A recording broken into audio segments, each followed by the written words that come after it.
Diana, I got your number from your resume on LinkedIn.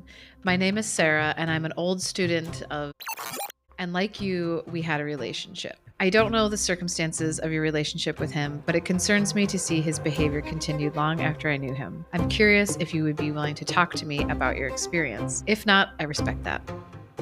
Sarah, I am at a loss of words, but also have so much to say. Yes, I would love to talk to you about this. Were you a student in Iowa? This is Diana. This is Sarah. And this is Blooming After Grooming, our podcast. Just letting go of It's time that to dream. let go. Time to just let go. Well, you get to a point where you're like, I think my body is just the size my body wants to be, and I need to just let go of. Dude, some of my dresses were like size 2. I'm like, I will never be a size 2 again. Like, that's not happening. And when I was a size 2, I was not in a good place and like not healthy. So that should not be a thing I'm ever attaining to be again. So I feel the same way about my size 6 and 4s because when I did like on my thinnest, I was like probably around 140 pounds. Yeah, same thing. It was not a good situation. I was going to school full time. I was working full time. I was having family drama. I was having relationship drama. So I just was not taking care of myself. Just remember that like when you're comparing yourself to people and the way their bodies look, it does not mean that they're in a good place or that they are happy. Yeah. I over like the last maybe 3 or 4 years, maybe even longer, have just learned to just not do it. Cause you never know. Yeah. Like someone might also just be really sick. Like Yeah. someone, you never know why someone's losing weight, if they want to, if they don't want to. Like Body image is tough. And I appreciate that with age, I feel like I have softened quite a bit about all of that stuff, as I have also physically softened. Oh, that's great. I love it. Okay. For sure. What are we supposed to be talking about today? Actually, I did want to start off, as I've been listening to our episodes, we definitely talk about how hard it is to go through this process of not only realizing and accepting what happened to you, trying to heal from that, but if your path also includes seeking accountability through the legal system. We have been talking about how difficult that can be. And I don't want to discourage anyone, because as I've been listening, like when we're editing, I just try to put myself in the shoes of listeners, and we make it sound really hard. And it is really, really hard. But we do not want that to discourage anybody from possibly seeking justice. Even if you don't have a Sarah or a Diana, which most of victims don't. I think we've heard over and over again how unique our story is, Sarah. So I just wanted to say that, because I do feel like it's been very, and again, it is hard. We're not trying to sugarcoat that or make it seem like this isn't going to be a hard process, but at least speaking for myself, it all has been worth it. And even the work that I'm doing now, healing from the abuse and trying to figure out how to, live life is hard, but I wouldn't have it any other way. And I have no regrets about going through this process. Anything you'd like to add, Sarah? Yeah, I mean, I agree with you. And I think we were probably more clear about that at the beginning of the podcast. I feel like at the beginning of the podcast, we were being very mindful about what we're saying at all times. And I feel like now we've loosened up a little bit, which is probably good and bad. Who knows? But I agree. I think it's funny because I don't want us to focus so much on the negative that it deters people. And I don't want to focus so much on the positive that we're not giving a realistic depiction of the experience either. Because I do think it's important for people to understand the reality of coming forward. And you and I didn't even have that bad of an experience. I mean, some people get like, they lose friends, they like create issues in their community, or people don't believe them. Like, we didn't have a lot of those issues. So there are people that have had harder experiences than us. And I just think it's important to kind of talk about both. I mean, that's the whole podcast, right? Blooming after grooming. Like, it is the light and the dark of all of it. And I think it's important to kind of acknowledge both. But yeah, I agree with you. I don't want us to ever deter people from coming forward, because I think it's been 100% worth it. And I know for a fact that we have protected other people from being abused in a classroom by our abuser. Mm. So, high five us. Yeah. When you said just now that we have protected other people from our abuser, there was just like a little calm wave that brushed over me because that's so true. Like he could still be in a classroom Mhm. creeping on kids, Yeah. harming kids, and he's not. And that brings me a little sense of peace for a minute. So thank you for that. Yeah, and I think all of the survivors we have talked to of, other people, not survivors just of like our abuser, but like that's 99% of all survivors' motive is I want to stop this person from hurting others, or I want to stop any other child from experiencing what I experienced. And I think that's the thing that people always need to remember when people come forward with allegations. I think so often the view is this person is being malicious towards the person they're accusing. This person wants to ruin that person's life, or this person wants this person wants that. It's like at the end of the day, that person wants to protect children from being sexually Mm, abused. yeah. That's it. Also, in an ideal world, would want just that acknowledgement of like, yes, I hurt you. I had no right to do that. Okay, well, with that in mind, let's continue this school investigation timeline. So before we start talking about 2023, in late 2022, we met with another former student of our abuser. She graduated in 2014, so that was 6 years after I did. I forgot. Oh, this is who she was. She was the person behind the tweets that we talked about. So we reached out to her. The thing I remember really about meeting with her is that the feelings of how upset it made her for him to just be so like open and brazen about being in a relationship with a former student. Like it was still Mhm. there. Like meeting with her, I could still very much sense that frustration and anger. Well, and I think that it was probably riled up because when we went into that meeting with her, we confirmed her suspicions, right? I feel like so often the experience of being a woman in general, I'm not going to say just specific to America because I'm sure that it's true for the rest of the world, is that people don't fucking believe you and people don't listen to you and you have a gut feeling about things or people or situations and you get told you're being crazy or you're being weird or you're being overly sensitive or you're being overreactive. And those moments when you find out that you were fucking right and that all the people that told you to chill out and calm down Ugh. can go fuck themselves is very validating. And I feel like that was the vibe of her of like, I fucking Mhm. knew it. And Yeah. I was right. And you two are confirming that I was right. And I think that really probably fanned the flames for her of like this sack of shit, you know? Because I just think Yeah. it's such a universal experience. Like every time Carl and I watch a horror movie, it is always women going, "We shouldn't go in there. This is a bad situation. I don't like this. Don't play with that magic ball." And there's always a guy that's like, "Oh, shut up. It's gonna be fine." And then they all die. And I'm always Uh-huh. like, "See? Something she also expressed during the call is that she remembers like really wondering like why it was just accepted. Like why are people okay with this? Why are other teachers okay with it? Mhm.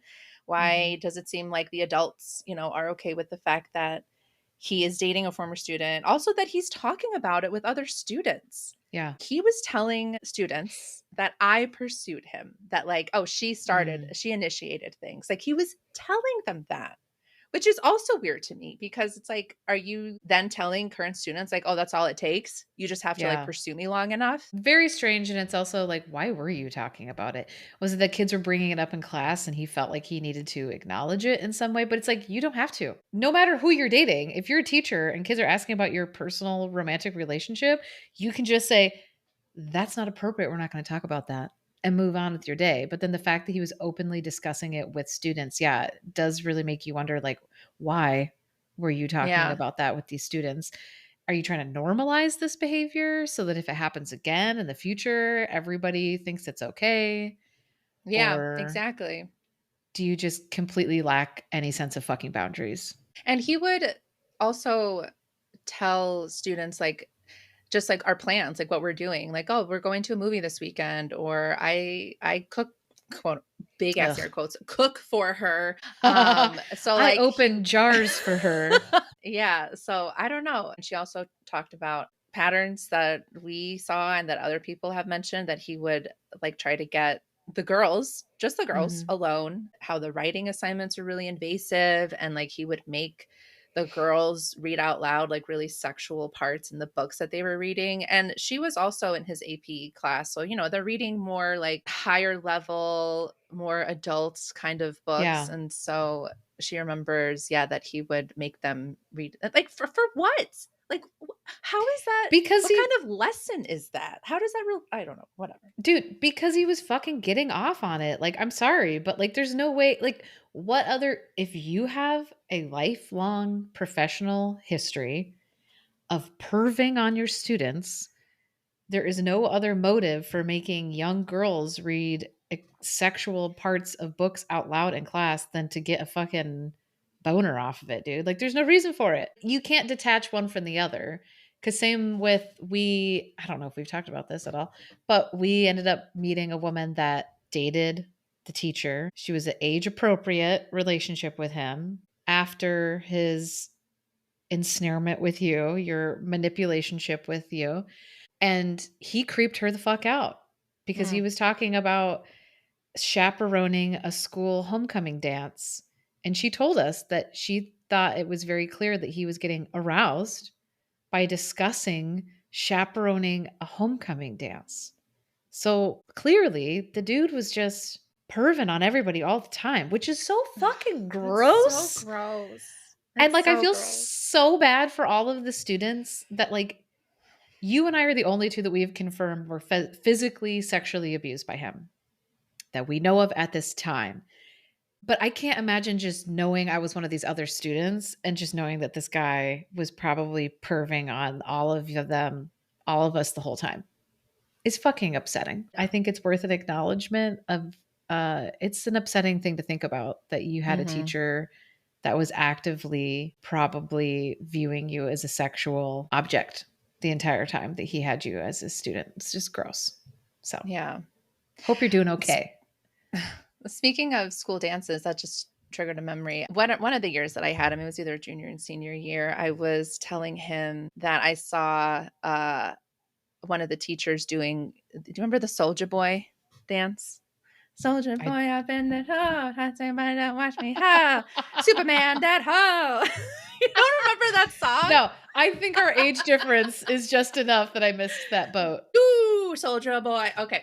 Nope. So the one at the English, another English teacher was doing the little dance to Soldier Boy, and I told the teacher that, and I was like, "Oh, haha! I forget sometimes that teachers are people," and he said, "I think teachers sometimes forget that they're teachers." Looking back on that, it seems like such a weird thing to say because, like, yeah, you included. Like, why are you? It seems like you're passing judgment on this guy for just Yeah. dancing, doing this a goofy dance. You know, it's where you're not touching students, you're just doing them side by side. Like, and then just like the double, like, is he also just saying that for himself? Of like, oh yeah, you know, sometimes we just forget our boundaries. I just looking back at it now, it's a very weird response to that. Well, because he's the king of my shit don't stank, but I'm going to judge everybody else around me. Like, that's his whole vibe. Dude, he sang at my school dance. Yeah, he sang, I'm pretty sure, Counting Crows in front of our entire class at like a winter dance. Because, of course, it had to be about him and he had to have everyone's attention. And so it cracks me up that he was judging a teacher for dancing and he was over there like singing in front of everybody. A fucking Yeah. loser.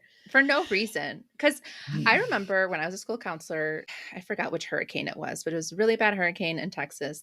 The kids, I was so proud of them. The kids decided to put on like a talent show, a variety show for to raise funds. And the teacher who was sponsoring it, he wanted to sing a song, and he straight up was like, "Is that weird? Is that too much? Am I being too much?" And I was like, "No, like, you know, you're helping, you're putting on the show." But like that makes sense because it's Yeah. like he's not the only one performing, and Yeah. he is not prioritizing his performance over the kid. You know what I mean? So I we're not 100% saying know what like you mean. you're not allowed to sing and show off your talents to the kids in the appropriate setting, but like, hey, I'm just going to randomly sing a song at this school dance, something that has nothing to do with teachers and is supposed to be for students. Mhm. Disgusting. Well, and he with our class, like the boys in my class too, I feel like he very much acted like he was one of us. Like very, very That's so much. sad. Like, Yeah, he it just really wanted to is. be oh Like, god. there was, like, a picture in our yearbook of him, like, sitting on the bleachers with the boys at one of the dances, like, looking bored at a dance or whatever, and, like, yeah, it was just very, like he wanted to be cool. He wanted to be one of the cool guys, and so he just wanted to, like dude, I don't know. I feel like that guy is just trying to relive his high school experience. Anyways, Okay, yes, back back into the to school. Okay, back to the school investigation. All Mhm. right. We can do this. So in January, I met with Faith. We have mentioned Faith a few times. She's amazing. So I sought help from her because I was just getting so frustrated that I was getting nowhere with Jessica, the school investigator. Again, reminder, I had I left her 4 voicemails, sent her at least 3 emails between September and December. And so I reached out to Faith. We had a meeting with the Inspector General of the Office of Inspector General. Hold on, let me make sure I'm getting his title right. My brain is just playing do Inspector Gadget. Do-do-do-do-do. Woo-hoo. Hoo-hoo. Yeah. Go, Gadget, go. Da-da-da-da-ba-da-ba-da-da-ba. That was a banger intro song. So Phil, he is the Deputy Inspector General at the time he was for the Office of the Inspector General for the Chicago Board of Education. So the Office of Inspector General is the independent oversight body for Chicago's public, contract, and charter schools. The Inspector General strives to ensure integrity in the operations of Chicago public schools by conducting meaningful, accurate, and thorough investigations into allegations of waste, fraud, financial mismanagement, and employee misconduct. They have a sexual allegations unit Oh, and wow. protocol PDF. The Office of Inspector General's Sexual Allegations Unit reports its findings to the Board of Education, the ISB, on a quarterly cycle. And I'm sure this office isn't perfect, but it is an example of an educational unit. Like CPS, I think, is the third largest public school system in the United States. So the fact that they've acknowledged like this is a big problem in our schools is Mhm. educator sexual misconduct. Like there are so many cases coming out of CPS, Chicago Public Schools, about educator sexual misconduct, sexual harassment, sexual abuse, like serial sexual abusers. Mhm. And Chicago Public Schools is actually acknowledging it. And I think that is a good model because, and Faith confirmed this last week, so far, this is the only independent oversight body for a public school system. And Mm. as we've talked about, it's really important to have a really independent oversight body so like for example with my investigation it very much wasn't independent. The law firm works for the school district. They had like been working for the school district as like their everyday legal counsel. So school's best interest is their job. So it's Yeah, not really independent. it's not third party. Like, Yeah. yeah, you're a contractor, but you're a contractor of one of the parties. So I remember when we found out being like, "Oh, that's super disappointing and does not feel like a third party." And also, it's really frustrating because I think it can depend on a school district's legal team, totally the discretion of that legal team, how they tell the school to handle things. Say there's an allegation of a teacher, they can't disclose stuff while there's an investigation going on, but then the community can really feel like nothing is getting done because they're not hearing about it, and I know that can be a real friction point within communities, but then my counterpoint is always, but why can't you reach out to the parents of your district and say, we're acknowledging that there was an allegation. Mhm. This is the process. Just like you and I have just been talking about over and over in this podcast of an allegation is made, we report it to the state board. Here is the PDF from the state board of what their process is. We legally are not the ones investigating at this point. We have done what we can. This matter is passed on, given, you know, state regulations or union agreements. This teacher is on paid administrative leave. We understand that some think that's unfair. This person will be paid through this investigation. And when there's a determination made, either this will happen or that will happen. Why can't you fucking tell people? Like, that's always my counter to it. And I think a Yeah. lot of times these legal counsels tell the districts, well, just don't say anything. Just don't fucking engage. Just keep your mouths shut. And I think that's what can be really hard too, is it's very inconsistent depending on what these districts are being told to do by their legal counsel. And I think some are doing a better job than others, because I think at the end of the day, if you don't tell people what's going on, they're going to fill in the blanks. And what they're going to fill in is going to be 10 times worse than what's actually Yeah. happening on the back end. And especially now, I think in our culture, people are becoming acutely aware of child sexual abuse, which I'm happy about. I am happy that we're talking about the fucking Epstein files, even though they're not releasing them and it's a whole giant disaster. But I'm glad that's being brought up. And I feel like people talk about the Catholic Church's ridiculous history of child abuse more openly now. And after the Boy Scouts thing came forward. So I think the community as a whole is getting wiser about the reality of these problems, Mm. but the understanding of the process is not there for most of us. You and I included. Like, we only know what we know because we had to do it.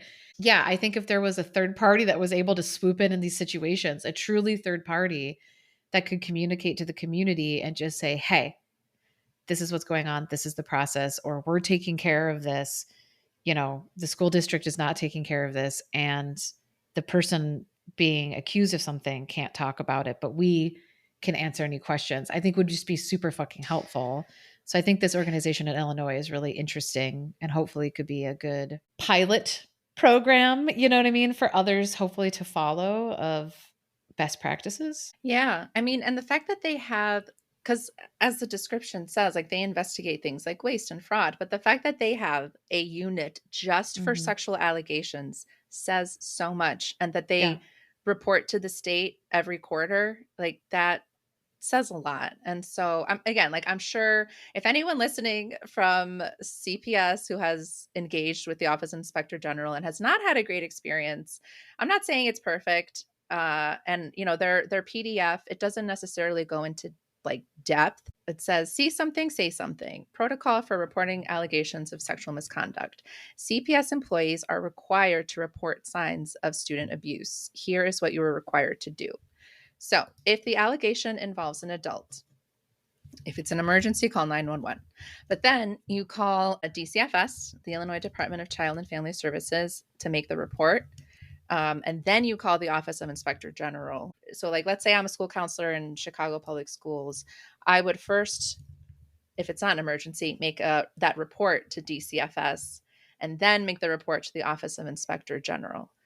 So that's really all it says. This is the steps to do if you're an employee, but it doesn't really tell even the person reporting like what to expect. Either way, Mhm. though, I think it's amazing that there is this PDF, and who knows? Who knows if it just lives online or if it's something that's actually posted in the schools, or I mean, I guess CPS employees will know. So I think it is important that this is at least an acknowledgement of this is a serious issue in our school system, sexual misconduct specifically. Yeah. Employees, you're required to report signs, not Mhm. knowledge, signs of abuse. And here's what you should Yeah. do. Yes. And I mean, and that's the thing, is I think a lot of people forget that sometimes, when things are reported, sometimes people get pissy like, "Oh, well, that person blew this out of proportion, or that person didn't need to report." And it's like, dude, people are mandatory reporters. They are legally required to report. And if they don't, and it turns out that they knew something, they can lose their fucking jobs, and they can lose Mhm. their rights to teaching, or even within being like, medical professionals are mandatory reporters. Yeah, teachers are mandatory reporters. Priests aren't, though. Just a heads up on Oh, that one. oh, If oh anyone's my been God. keeping up with the bill in Washington Mm. state, where they passed a bill in May making it mandated that that priests in general had to be mandatory reporters for sexual abuse, I think specific to minors. And the shocker, the three Catholic bishops sued, arguing that the mandate infringes on religious freedoms because the sanctity of confession should be more important than reporting people who are raping children. And let's see, what did it say? I was just reading this the other day. Oh, and a federal judge agreed and granted an injunction on July 20th. And Trump Oh my also God. voiced his support for getting rid of this bill because it's an anti-Catholic bill. I'm sorry. If reporting child rape is against your religion could go fuck itself. That's what I think. Yes, for real. This Like, is what are we what I doing mean. right now? I What is said this happening? last time. As a history, humans, we do not have a great track record of protecting kids or No, valuing kids. it is extremely upsetting. And so I just wanted to bring it up because we're just talking about mandated reporters, and there are people that I think we assume are like, I had never thought about it until I read the article about that bill. Like, I had never contemplated the fact that people in a church are not mandatory reporters, which is fucking wild when you think about it, because they are the people go and share their secrets with. Yeah. Yeah. But same with like Yeah. therapists and psychiatrists. Like, you can't go and be like, I fucking They can murdered get subpoenaed somebody. though. Can you subpoena a priest? You know? Probably not. Dude, Oh fucking my God. probably not. I don't know. Because well, you also make people swear in a Bible in a courtroom, so I'm sure they could use it as some kind of like, this is between me and Jesus, so I don't have to tell you. Anyways, there is My no heart church rate rape. right now There so is no high. It makes separation me of church and so mad. state in the United States. It's fucking insane. Anyways, back Anyways. to the investigation. We're still in January. I'm so sorry. That's okay. It goes back to the artist and the art, right? Can you separate Catholicism from the Catholic Church as an organization? It's kind of the same fucking question, because it's just this idea of like, well, if you're religious and you believe in God and it's an important part of your life, how do you, dear listeners who might be religious, how do you reconcile that? I mean, really, I have genuine questions. Yeah. Like, that would be really hard to do. And I don't know how people, because there's got to be survivors. We know survivors who are religious people, and like, how do you reconcile? Did you have to change churches? Hmm. You know, like, how do you reconcile what happened to you while participating in a group that has actively, knowingly abused so many children and protected pedophiles for so long? Like, how do you do both? So if anybody's got any insight, I'm fascinated to know that journey, because that was not really a part of either one of our Not journeys. at I all. was raised very half-ass Catholic, so I had stopped going to church decades before, so it didn't really matter to me. But yeah, I think it's an interesting point of view that neither one of us can really speak to. Yeah. Anyways, back to the investigation. Back into the investigation. Okay, so yes, Office of Inspector General, Mr. Phil. I had a meeting with him and Faith. The purpose of the meeting was so I could just maybe ask some questions for someone who is on the other end of it. The school investigation, the law firm maybe is third party, right? Like, I Mhm. guess they get away with saying third party, but it's not really an independent or impartial whatever thing. Whereas like the Office of Inspector General, I think is. So like his feedback was helpful, but you know, he was very clear about like, this is how it works here. Not sure how it would work over there. But either way, it was really helpful to meet with them. And the suggestions that came out of that meeting was to apply some gentle pressure, email Jessica and copy the superintendent, because something else that Phil and Faith were talking about is like the law firm is getting, Jessica is getting paid, Mhm. and the person paying her, the superintendent is a representative of, you know, the group paying for her, should know how things are going.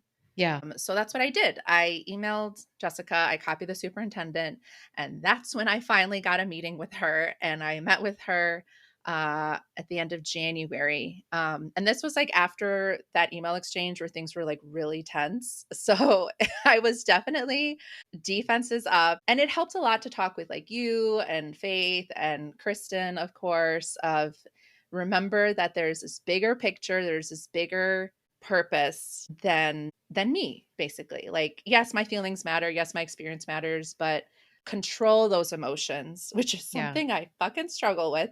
Control those emotions to be able to fight for the cause. And so that was also in mind. Which is a hard thing to remember in the midst of it, because yeah, I think Oh, we had many times where it had to be like, okay, don't win the battle and lose the war. right? Like Yes. how do you take a step back and say, okay, well, this might not be the outcome that I personally wanted for my sense of healing and justice, but this is the path towards the greater good to keep more people safe. And I think we did a good job of walking that line, but it was definitely a lot of times where we had to be like, stop, take a breath, step away, talk about it with 17,000 people, come Mhm. back to the Sleep on it. conversation. Yeah. Scream into a couple pillows and Uh, then send your follow-up email. Yeah. Something else that Faith did was help me formulate some questions. And these are really helpful. And I do want to read them in case they could be helpful to someone else. So, as a reminder, back in September, Jessica had told me that her job was to collect, quote, a tight package of evidence. So, my first question was, what have you been doing to collect this tight package of evidence? I thought it was just gonna be like, "What have you been doing?" End of question. What have you been doing? Because I want to bring it back to what she told me, like she was Yep, supposed to be doing. So, what have you yep. been doing to collect the tight package of evidence? Question two. Have any former students been interviewed? I also did suggest that she talk to some staff. Question three. How do I go about sharing information with you? Because she had originally told me to send her information. And then she accused me of doing my own investigation because I was telling her that I was talking to people to get information. So, just want to clarify, how do I go about sharing information with you? And then lastly, what can I expect with regard to frequency and detail of updates from you? Totally reasonable question. Like, you're Yes. just what should my expectations be? Because obviously my default expectations were incorrect, and we are not Which, on the same page. I mean, really. yeah. And she'd given Hmm. you so many different versions of what to expect and how to communicate. I think those are very good questions. And don't come off hot or combative. Thank you, Faith, for assisting in the writing of those questions. Yes. Shocker. She did not directly answer any of them Hmm. from what I remember and what my notes tell me. So, what she did talk about in the meeting was that she shared that the union, they hadn't reached out and it made her wonder if they were not going to support him. And then Mhm. this is when I found out that he hadn't picked up papers, that he was like, he had changed his address a couple times, not cooperating. And so that was also part of what was holding up. And oh, then she gave me an update that you had already told me, which was that the assistant attorney general in Iowa wouldn't be available until the summer. Yeah. So it really wasn't, I don't know, it wasn't a very informative meeting, but I guess it was nice to at least get some FaceTime with her and some attention from her to be able to just check in about things. But then, like, shortly after that, she kind of went back to ghosting me. So, I do think that, yeah, it was just such a frustrating situation because, again, she always seemed to think that you and I didn't know each other or weren't talking to each other or comparing notes. And then just the inconsistency and telling you, "Yeah, I'm gonna interview these former students you gave me their names of. I'm gonna interview them next week," and then didn't talk to them for 6 months or something, or ever? I don't even remember. Did she ever actually talk to them? she did end up interviewing a few of them, not all of Okay. them. It wasn't until near the end of the investigation, and that's, I mean, that's a part, like we've been saying, that Mhm. first meeting in September, she fucking told me that she would call the former students the following week. So Yeah. that is what I told them. And oh, that's the other thing I was doing around this time is I was updating all those people, letting them know, like, I don't know when she's going to reach out. She says Yeah. she's going to at some point, but I don't really know when that's going to be. And sorry, because I'm sure for them it's also stressful. Like talking to a Yeah, lawyer. who's sitting around waiting to have a lawyer call Exactly. them about somebody else's sexual abuse? That's pretty stressful to be waiting around for that Yeah. call. And I think we also both had the concern of if you wait too long to follow up with these people, are A, people going to be less willing to actually talk about it? Like, will they change their minds about helping? Or B, it's just more time between the Hmm. incident and them talking about it. Like, are details going to get lost? I think there was just a concern of like, okay, it's here. These people are willing. Let's just go get this information captured in the moment while those people are like activated and in that mode, not waiting till they've like kind of gone back to their normal lives and are like, "Oh, wait, what?" Like, I have to think about that again and like remember everything. Yeah, it was a frustrating time, that is for sure. And yeah, she was just so different on the phone versus email. I feel like the phone, she was always so nice and helpful. That's what I mean. Like she would just say stuff, I feel like, to be like, "Oh, we're friends. I'm on your side." Yeah. Yeah. I don't think she Okay. was like a monstrous person. I just think it was a frustrating experience. You know what I Yeah. mean? I think I was trying to get answers, kind of like how I did with the Deputy Inspector General from the Office of Inspector General, just trying to hear other perspectives about how this process should go. Because to me, it was feeling, and I was also hearing from like other people that it seems like something's wrong here, like something's holding up this investigation or some Mhm. whatever. Like, and she kept saying that she was not waiting for Iowa. She was telling me this the whole time.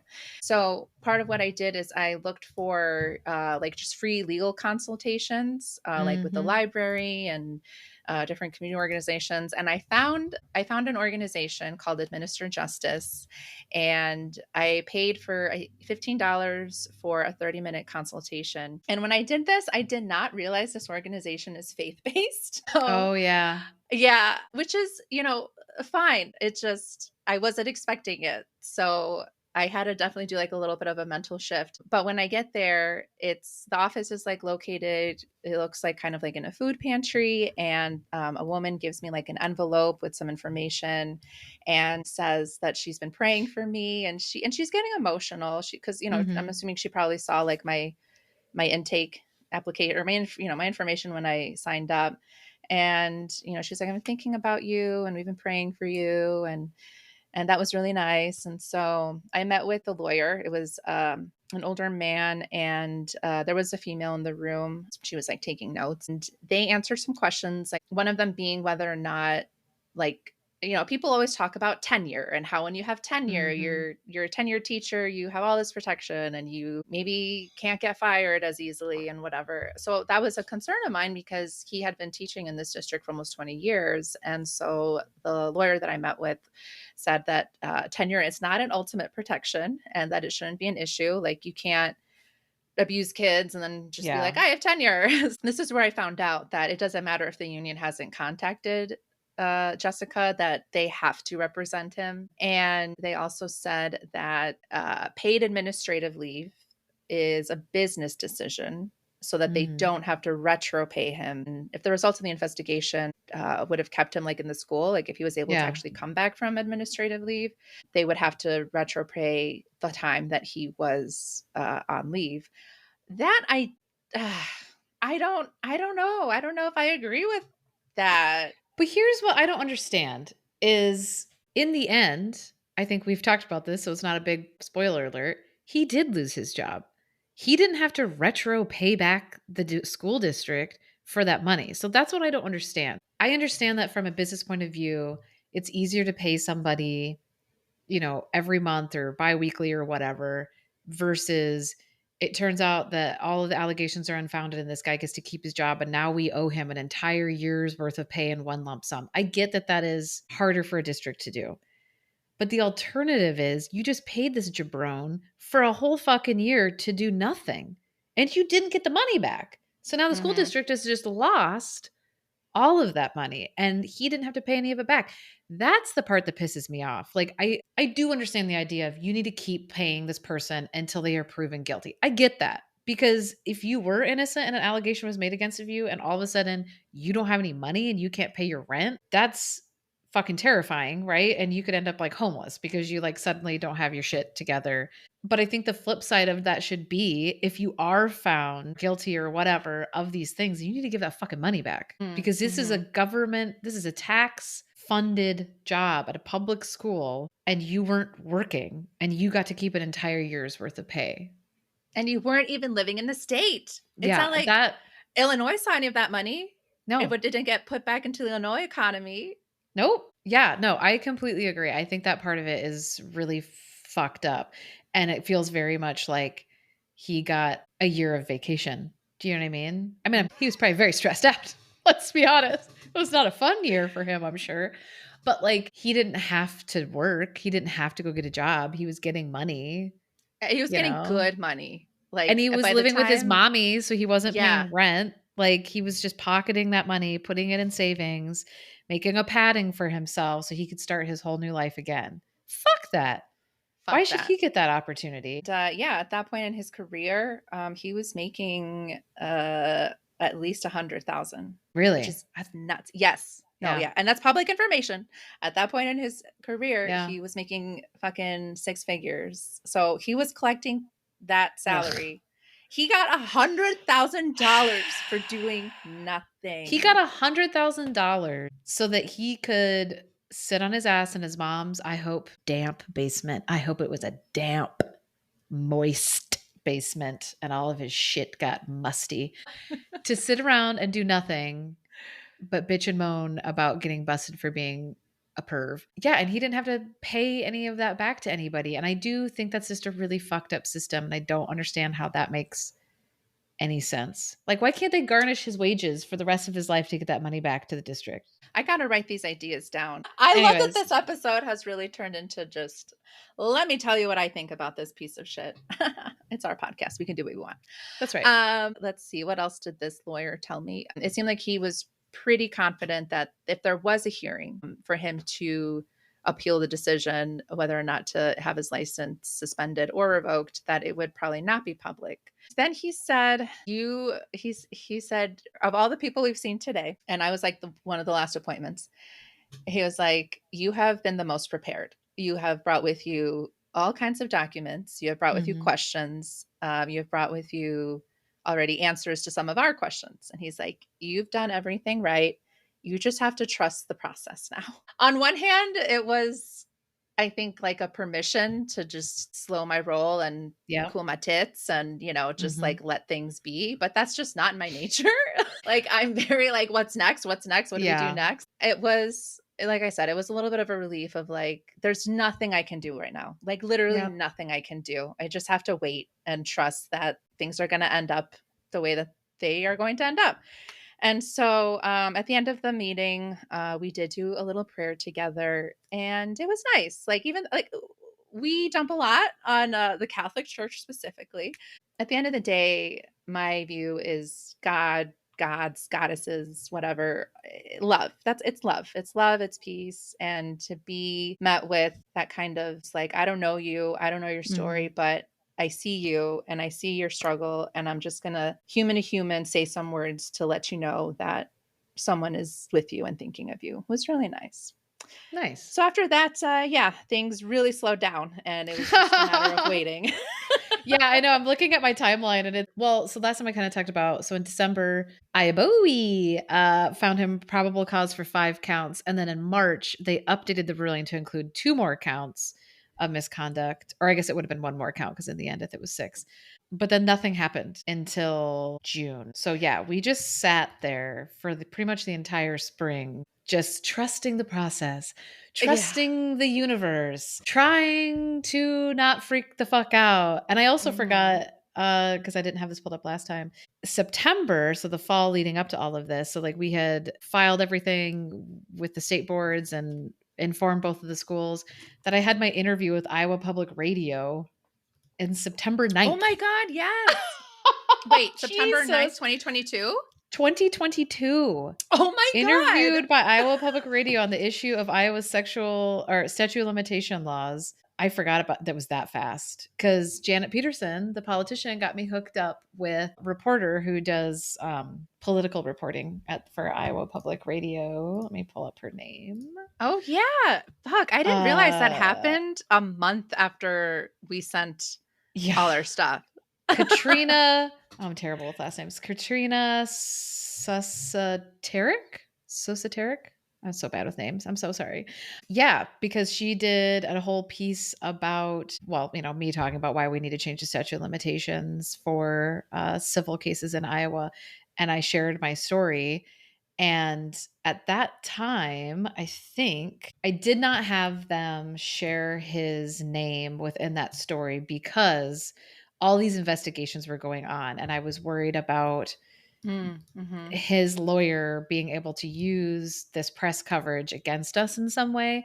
So the piece in Iowa Public Radio just lists my name as Sarah. And I think it just calls him, the teacher or a teacher or whatever and doesn't name him in that. But I had forgotten how quickly that all happened, dude. It just Yeah. so much was jam-packed into that first 6 months of us meeting. So Yeah. pretty much like Yes. April of us meeting to November, December was just balls to the walls insanity. And then it Mhm. just came to a screeching halt. It wasn't. It didn't because other people, like you and I, activities came to a screeching halt. And we Mhm. had to let go of all of it and just trust that other people were doing the work while also simultaneously learning about how broken the systems are, which was really hard to do. Oh, I'll put it in the show notes of this episode. Okay, yeah. Because it's like it's a whole piece. But I mean, the big headline is just if a survivor of childhood sexual abuse tells someone what happened to them, studies suggest most don't do it until they're well into adulthood. But many Iowans abused as children run out of time to sue their abusers at age 19. Survivors and some lawmakers are working on getting rid of the time limit on civil lawsuits related to child sexual abuse with the hope that they can protect kids in Iowa. So again, going back to the difference between civil and criminal. Criminal is the police are involved and they can have a court case where essentially the state is suing the perpetrator and that person can then serve prison time or be put on probation. A civil lawsuit is essentially you as the victim are suing the perpetrator for a financial settlement. It will not end in that person serving, jail time or anything. So that's just a very high level, like the difference between the two. And yeah, in Iowa, the cutoff is 19 years old. That is bananas. That makes I no fucking was sense. still with the teacher when I turned 19 years old. And that's always been my point when I talk to legislation and politicians about this is like I lost the right to sue him while he was still abusing me. Like it is not enough time and it needs to fucking be changed. And Iowa still has not done jack shit about it. And every single time Republicans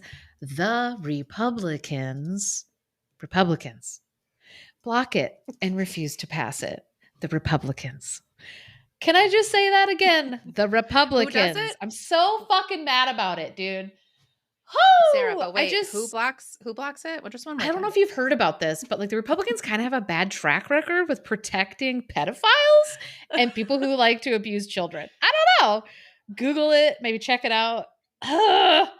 Anyways, so that was the main point of the article. And my story was just in there to just show, the experience of how long it took me to come forward, experiencing the limitations of Iowa's laws. And then also, I think what really interested this reporter was the idea of you as the other victim living in a different Mm. state has a completely different set of rights. And why is it that someone that lives 4 or 5 hours away from me has the right to sue the same fucking person and I don't? And it's just a very clear apples to apples. Like, this is how Iowa's laws are hurting survivors and limiting their ability to hold their abusers accountable. And that was the main point of it. And then I ended up doing a follow up interview with her. Oh, later on, I think a year or so later, that did actually name him. And let me tell you, the day that I got to sit and listen to Iowa Public Radio say our abuser's name on the radio in relation to him being a sexual abuser of students, filled me with so much joy. It was a good day. Like I was all like, that was good stuff. That felt real Yeah. nice. Say his name. I mean, legally, I can't, but say his name. And to be clear, legally I can. I have had people kind of ask about this. We are choosing to not name him on the podcast for reasons for Diana, for legal reasons for Diana, and then also legal reasons just in general of everything we are saying is true. These are not, opinions. These are facts of things that happened to us. But we also are trying to be mindful of, protecting ourselves against our abuser and opening the door to him to trying to come after us for any bullshit that he might come after us. That is a real fear for a lot of survivors. And there are people trying to get laws passed to make it so that perpetrators can't sue victims for coming forward, because this episode should be called Side Quest Nation. Well, there's been a lot of tidbits of information in this episode. So I hope listeners have brought their notepads along. I do think this is a good stopping point. Next time, we'll get into the final phase, the school investigation, and I guess for Illinois, and also for Ayabowie. We'll get Yeah, because it into, all collapsed in on itself pretty fast. So yes. it would pretty much just be like the summer then. The summer of 2023 is maybe our next Oh, episode would just God. be the final countdown. Yeah, I have, Yep. so in my project journal, which I have referred to before, this is where I started taking notes when you first reached out to me, Sarah. I divided all my notes into different phases. So phase one is called making a plan, gathering info. Phase 2 is called trusting the process. And phase 3, which we're about to get into next week, is called getting squeaky. So the rest of the spring and the summer does happen pretty fast. And Yeah, I would say the next phase is more like the dam breaks, right? So we were always talking Mhm. about like each drop of water in the bucket was the pressure, and I feel like the summer was like, all right, this is when shit's going to start happening and moving forward. Thank you to anyone who's still listening to our podcast. This episode brought to you by untreated ADHD on my part. Same. Also untreated over here. Haven't been treated for like a year at this point. Raw dogging mental health. So join us for more of that next time Mhm. on Blooming After Grooming. But in the meantime, we have a website, bloomingafterpod.com. We have an Instagram, bloomingafterpod.com, a TikTok, which is also bloomingafterpod.com. But our direct email is bloomingaftergrooming@gmail.com. And we have started getting some listener write-ins. So we do plan on doing a Bloom bonus episode talking about some of those in the future. So come back, please, if you'd like to. If not, that's cool too. Thank you for stopping by. Yeah. Just a reminder, TikTok and Instagram are not .com. Those are our handles. You put a .com at the end of all of those. Oh, I did. Oops, sorry. No. Remove the .com from those. I mean, I think our super hip tech savvy listeners understand, but I just wanted to clarify. There is no .com at the end of those. But yeah, please, rate, review, like, please share. We are getting new listeners all the time and we appreciate it. And yeah, if you have any thoughts or suggestions or ideas, feel free to reach out to us. Take care. Good Yeah. grief. Take care out there. Wait. Homework. Oh. Homework. How could we forget? Okay. It's my turn this week. So Yeah. my homework for our listeners, is there something in your life that maybe you need to cool your tits and trust the process? Maybe take a little breath and trust the process. You've done all you can up to this point. That's a very, very good homework assignment because it is one that I struggle with still all the time. Same. Still very much a struggle of chill the fuck out. It's gonna work out. But I think it's important to point out that it is hard to trust full stop when you have been a victim of a crime and when you have been abused by people. So I think there's a reason that we struggle with trusting the process because the quote unquote process hosed us a few times along the way in our lives. So, yes, but I think that's a very good homework assignment of yes, what can you just take a step back and realize that you've done everything you can do and to surrender a little bit to the process. That's a very good suggestion. Thank you. And thank you, listeners. We'll hear you. We'll talk to you sometime soon. Goodbye. Goodbye. I'm curious to know if either renters or homeowners insurance covers destruction made by poltergeists. Do you think it would? I think they'd call that an act of God until you go to fuck yourself, probably. Outside bones. Never forget your teeth are outside bones.